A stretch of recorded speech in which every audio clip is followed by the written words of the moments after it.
माँ, आप जब भी फ़ोन पर बात करती हैं हमेशा ही आपका एक ही राग और एक ही डपली, कुछ और बात तो होती ही नहीं है जैसे करने के लिए। बस ले देकर पैसों की ही बात लेकर बैठ जाती हो हर बार। मुझको तो उलझन सी होने लगी है आपसे बात करने में। नवीन बहुत ज़्यादा जमुना के ऊपर चिड़चिड़ाने सा लगा। बेटा, कैसी चल रही है आजकल तुम्हारी नौकरी, और कुछ पैसा वैसा बढ़ा कि नहीं? माता पिता के प्रति भी कुछ जिम्मेदारी है, ये सब भी ध्यान रखना, जमुना बड़े दुलार के साथ समझाते हुए कहती।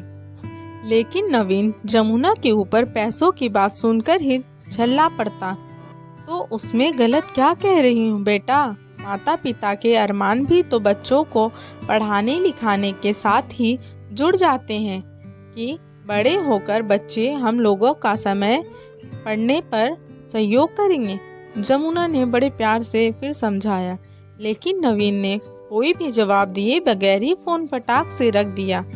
अब तो धीरे धीरे नवीन फोन भी बहुत कम करने लगा और जब जमुना खुद फोन करती तो बहुत ही कम उठाता। जमुना अक्सर पुराने दिनों की याद में खोकर परेशान हो जाती।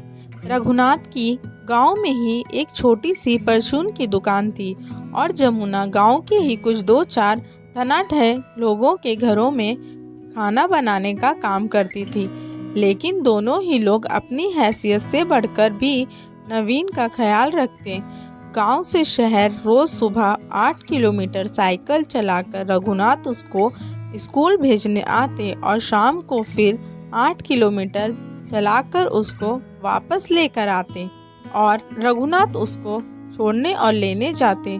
उस समय में जमुना दुकान को संभालती। अरे रघुनाथ दद्दा, ये गाय कब लिए? आस पड़ोस के लोगों ने रघुनाथ के घर के बाहर गाय बंधी देखकर पूछा।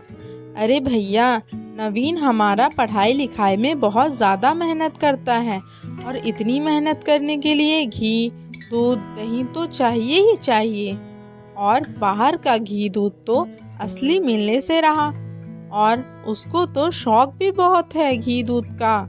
लेकिन दद्दा, मेहनत बहुत है जानवर पालने में, लोग रघुनाथ की अवस्था देखकर कहते।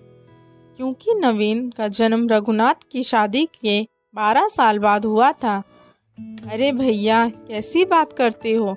जब हमारा नवीन पढ़ लिख कर अफसर बन जाएगा ना, तब सारी मेहनत अपने आप ही वसूल हो जाएगी, रघुनाथ बहुत ज़्यादा सिहाते हुए कहते।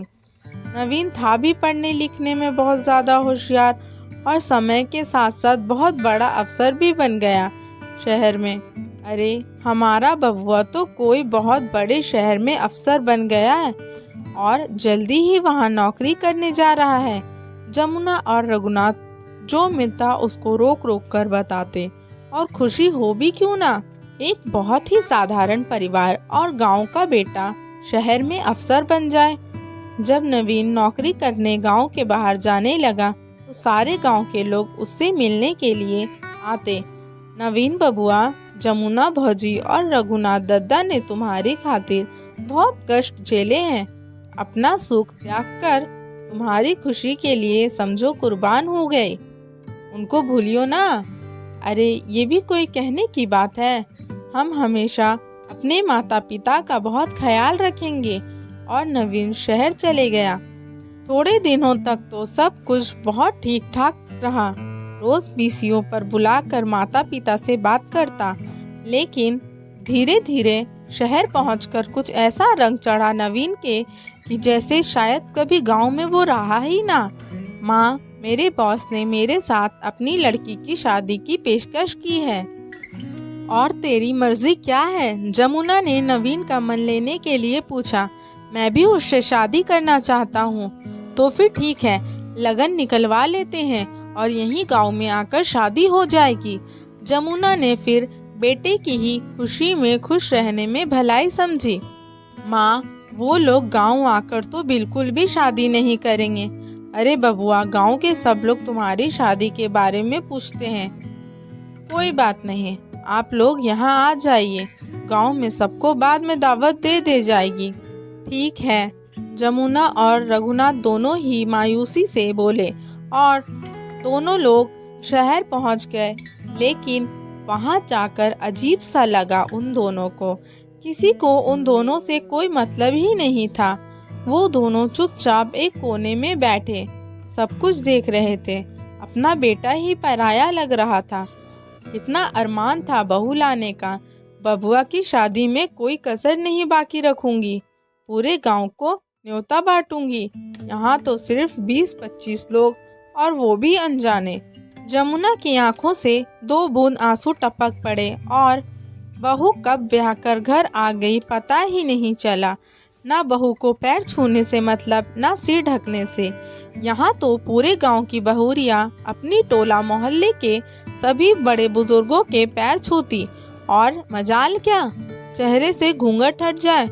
चलो घूंघट ना करे, लेकिन पैर छूकर सम्मान तो दे ही सकती है। बबुआ, हम लोग वापस गांव जा रहे हैं। जमुना ने सोचा, कम से कम एक बार तो बेटा रोकेगा। ठीक है, फिर कल सुबह सुबह निकल जाइएगा, शाम तक पहुंच जाएंगे। लेकिन नवीन ने एक बार भी रोकने के लिए झूठ भी नहीं कहा, और दोनों मन में बेहद दुखी गांव वापस आ गए। सब गांव वालों के पूछने पर प्रशंसा करते नहीं अघाते दोनों लोग। क्यों बेटे बहू की बुराई करके अपना ही अपमान करना। जमुना और रघुनाथ ने 1-2 बार नवीन से कहा कि बहुरिया को गांव लेकर आ जाओ। सारे गांववासी तुम लोगों से मिलना चाहते हैं।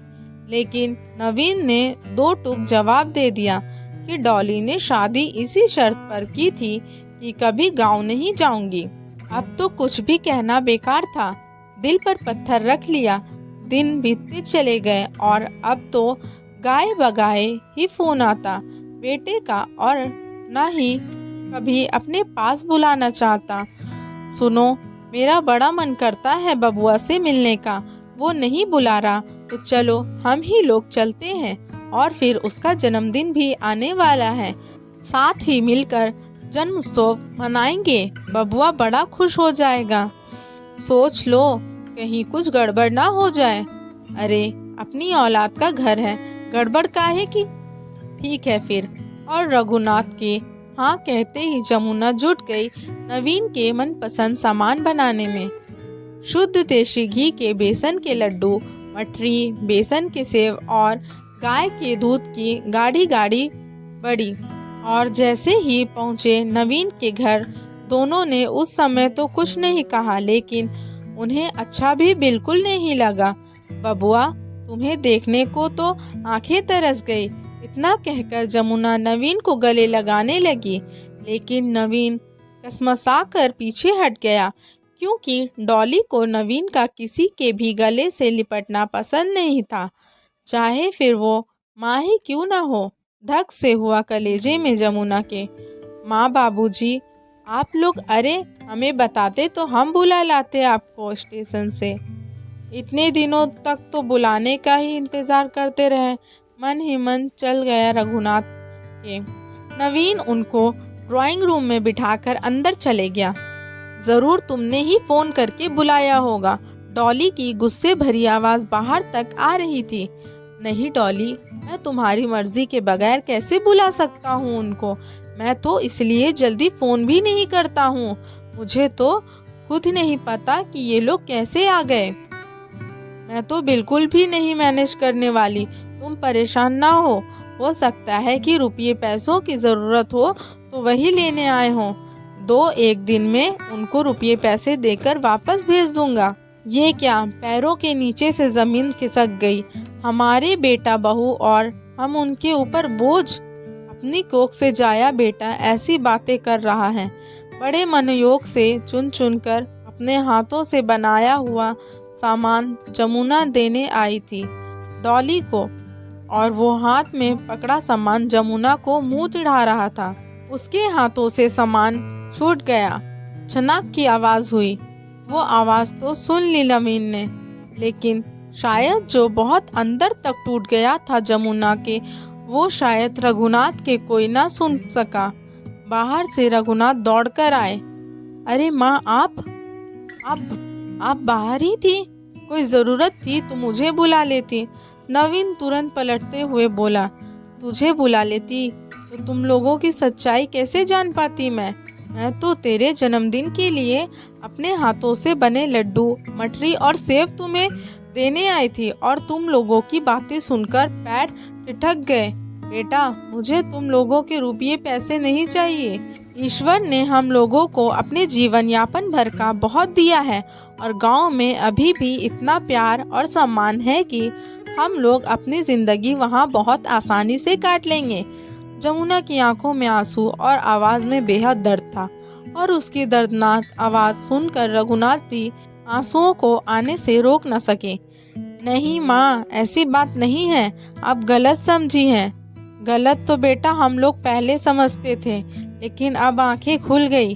बेटा, बहू तो पराया खून थी, गिला तो तुझसे है कि तूने हम लोगों के प्यार को ना देखकर रुपये पैसों को लालची समझा।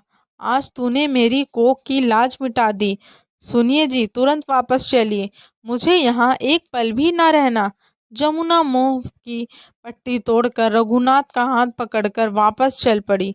इतने बड़े दुख में उसे ये भी याद ना रहा कि अभी अभी थोड़ी ही देर पहले इतना लंबा सफ़र तय करके थक चुकी है और फिर से इतना लंबा सफ़र। लेकिन उन सब की परवाह ना करते हुए लौट पड़ी अपने गांव वालों के पास। नवीन उनको इस तरह जाता हुआ देखकर भी रोकने का साहस ना कर सका। दोस्तों, क्यों होता है ऐसा? पढ़ लिख कर क्यों भूल जाते हैं बच्चे उन्हीं माता पिता को जो उनका जीवन बनाने के लिए अपनी ज़रूरतों को भी कुर्बान करने में नहीं हिचकते।